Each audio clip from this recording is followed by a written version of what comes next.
Benvinguts i benvingudes.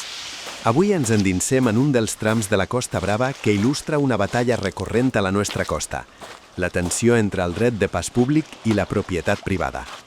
Concretament, explorarem el camí de ronda que hauria d'unir la platja del Garbet amb el poble de Culera, una ruta interrompuda des de fa més de mig segle. Actualment, qui intenti fer aquest recorregut es trobarà amb un obstacle insalvable, uns 150 metres de costa bloquejats per una propietat privada que obliguen els excursionistes a arriscar-se caminant per l'aigua, arrapats a les roques. Una solució no només incòmoda, sinó perillosa, amb risc d'onades i despreniments i que només es pot fer a l'estiu. Però aquest no és un simple tancament. Arrela en el franquisme, quan el llamós propietari va aprofitar la seva relació amb el règim per construir-hi instal·lacions privades, inclosa una piscina, sobre el camí públic, enclotant-lo per sempre. Malgrat la llei de costes de 1988, que estableix una franja de 6 metres de domini públic a la costa, aquest tram segueix tallat. La lluita, però, s'ha intensificat. A l'octubre de 2024, més de 200 persones, convocades per entitats com SOS Costa Brava i IADEN Salvem l'Empordà, es van concentrar a Cala Port Joan per exigir la reobertura. Denuncien que les administracions no fan complir la llei i alerten dels perills del desviament actual, mentre els propietaris intenten fins i tot tancar més metres del recorregut. En aquest vídeo ens saltarem el tram impossible des de Garbet i començarem on el camí es pot reprendre.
Si us ha agradat aquesta ruta d'aquest racó de la Costa Brava, subscriviu-vos per més aventures i més històries com aquesta.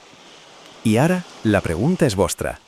Un espai magnífic i de tots com aquest, ha de seguir tancat o ha de tornar a ser públic com sempre havia de ser? Deixeu la vostra opinió en els comentaris.